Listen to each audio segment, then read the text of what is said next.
थाने में आज विधायक शिवाजी पाटिल ने पत्रकार परिषद में एक चौंकाने वाला खुलासा किया। उन्होंने बताया कि कुछ समय से उन्हें व्हाट्सएप पर संदेशीय फोन कॉल और मैसेजेस आ रहे हैं। शिवाजी पाटिल ने कहा है कि अज्ञात व्यक्तियों द्वारा उन्हें पैसे से संबंधित ऑफर और फोन कॉल किए जा रहे थे। इसे पूरे प्रकरण की जानकारी उन्होंने संबंधित विभाग और पुलिस प्रशासन को दी। विधायक पाटिल ने पत्रकारों के सामने कहा है कि वे इस मामले की सख्त जांच चाहते हैं ताकि यह स्पष्ट हो सके कि इसके पीछे कौन लोग हैं और उनकी मशान क्या है। त्रास द्यायचा विषय नव्हता, फक्त ते मला फोन व्हिडिओ व्हॉट्सअप कॉल करायचे, फोटो पाठवायचे, तर मी एकदा मग ब्लॉक केला, मग आणि एकदा दुसऱ्या नंबरने परत पाठवायचे, व्हिडिओ कॉल करायचे, परत मी ब्लॉक केला। असं वारंवार एक दोन वेळा घडला। त्यानंतर मी समोरच्या व्यक्तीला सांगितलं, बाबा मी पोलीस कंप्लेंट करतोय, तुम्ही असं काय पाठवू नका। त्यानंतर ऐकल्यानंतर मी लाईव्हला मी राहतो हिरानंदन मेडर्समध्ये, मला चित्रसर पोलीस स्टेशनला मी काल कंप्लेंट केली आणि आमचे डीएसपी साहेब प्रशांत कदम साहेबांची भेट घेतली आणि रितसर मी कंप्लेंट केली। एवढाच विषय आणि पोलिसांमध्ये पूर्ण विश्वास आहे। रितसर कंप्लेंट दाखल झाल्यानंतर रितसर ते तपास करतील।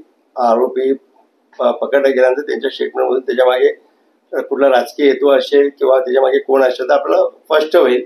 आता निवडणुका जवळ आलीत, कुठेतरी बदनामीचं प्रकरण होते आणि म्हणून त्या कारणाने आपण हा तपास योग्य रीतीने चालू आहे आणि त्याचा तुम्हाला सगळ्यांना निष्पन्न होईल।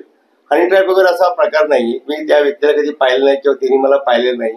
मी कधी व्हिडिओ कॉल उचलला, फक्त फोटो वगैरे असतील, फोटो वगैरे पाठवणे वगैरे हा प्रकार होता, SMS करणं प्रकार होता आणि मग मला मदत पाहिजे, पैसे वगैरे पाहिजे, मी सरळ कंप्लेंट केली। एवढाच विषय बोलणार।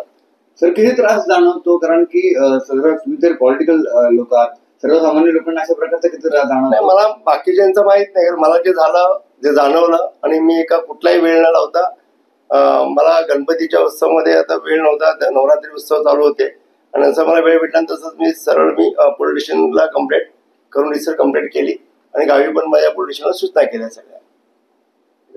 मागील 2 टर्म पासून खट्टा प्रवास आपला पाहिलेला आहे आणि आमदार झाल्यानंतर आमदाराची प्रतिमा मलिन करण्याचा हा कोणाचा डाव असू शकतो का? नाही, होऊ शकेल। आज मी सांगितलं ना की जेव्हा आता कंप्लेंट केल्यानंतर रिसर जे कोण आहे आरोपी त्यांच्या मागे अटक होईल, त्यांच्या तपासून निष्पन्न होईल मला माझ्या मागे कोण लागले, कारण ते मी कसं काय बोलू शकत नाही ना।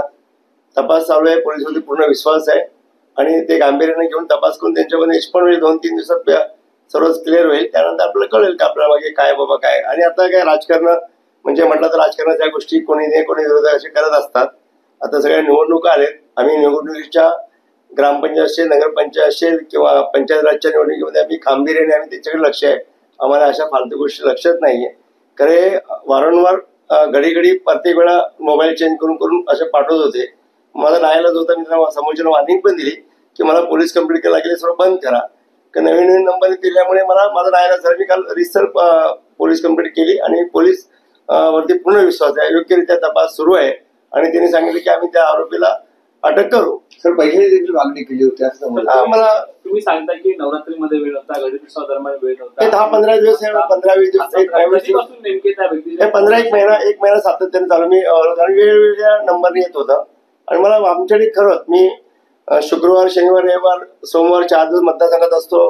मंगळवार, बुधवार विधानसभेमध्ये कॅबिनेट असलेल्या मंत्री मध्ये भेटतात, विकासाची कामं असतात, जनतेची कामं असतात, गुरुवारी ठाणा ऑफिसला असतो। म्हणून काल मी परवा रात्री मी बोलून सर्व रिसर कंप्लेंट केली।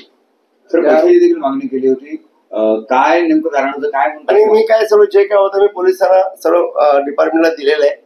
त्याने अकाउंट नंबर दिला, पोलिसांनी मी सर्व दिलेलं आहे त्याच्यामध्ये आणि सगळं मी माझ्याकडचं डिलीट करून पोलिसांनी मोबाईल ताब्यात घेतला आणि त्यांनी ते तिकडे तुम्हाला जे काय असतील सविस्तर भेटू शकतील।